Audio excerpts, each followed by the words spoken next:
Bonsoir à tous, bienvenue à ce flash d'information. Le Premier ministre Patrick Achi, en visite dans la région de Békés, s'est rendu sur le chantier de construction du grand marché de Boaké.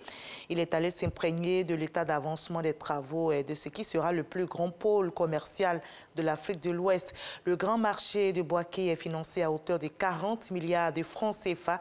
C'est le fruit des relations franco-ivoiriennes et on se souvient, comme vous l'avez vu dans ces images, que les présidents Alassane Ouattara et Emmanuel Macron avaient posé la première pierre de ce marché le 22 décembre 2019. Les musulmans, eux, se préparent à célébrer la fête de la Tabaski, l'Aïd el-Kébir, le mardi 20 juillet prochain.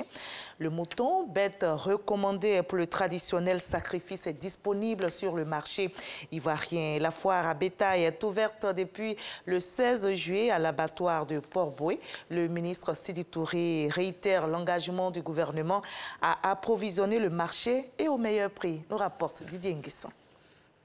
Approvisionner le marché en quantité suffisante de bétail, mais aussi garantir des prix accessibles pour les ménages. Voici l'enjeu de cette foire à bétail, initiée par la Confédération générale des fédérations nationales de la filière bétail-viande d'Afrique de l'Ouest. Au niveau du district d'Abidjan, il y a un comité qui est bien, il y avait des communications, il y a eu beaucoup d'orientations, il y a eu des déplacements jusqu'à aller au Burkina, au Mali, et pour aller donner confiance aux gens, que les gens peuvent venir et vendre les animaux et puis retourner sans problème. Et cela a fait, je crois que le message est bien reçu.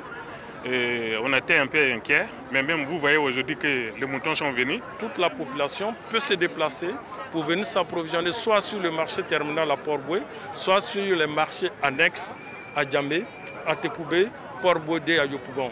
Donc tous les marchés sont fournis aujourd'hui. Sur un objectif de 120 000 têtes de petits ruminants, 110 000 sont actuellement disponibles. De même, 12 000 bœufs sur 20 000 sont dans les enclos. Ce taux de 120 000 têtes de bétail sera atteint, ce qui, dans le principe de la loi de l'offre et de la demande, permettrait de maintenir relativement abordable le prix du bélier aux populations qui voudraient en acquérir dans cette période.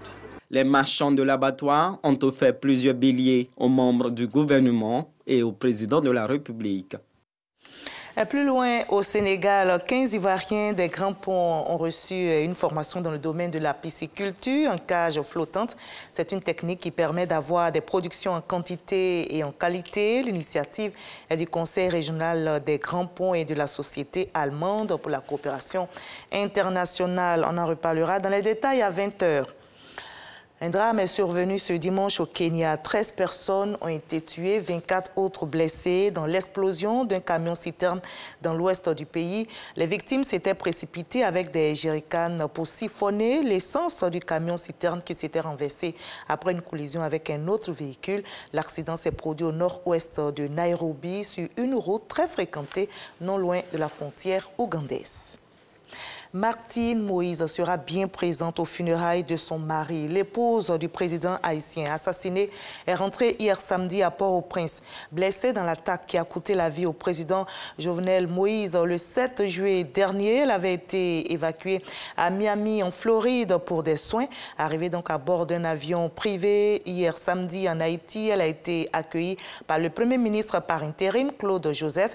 Elle a été placée sous la protection d'agents de sécurité. Notez que les 10 jours après l'assassinat de son époux, la police haïtienne a arrêté une vingtaine de personnes. Et ces jours de vote à Sao Tomé et Principe, petit archipel africain dans le golfe de Guinée proche de l'Équateur. Ce dimanche 18 juillet, donc, les électeurs sont aux urnes pour élire leur nouveau président. Un premier tour sur fond de pandémie est marqué par la dette extérieure. 19 candidats sont en liste, mais pas le président sortant, Evaristo Cavallo, qui ne se représente pas. Il y a 3 fois plus de candidats qu'il y a 5 ans. Et nous, on va se retrouver à 20 h pour la grande édition. Allez, à tout à l'heure.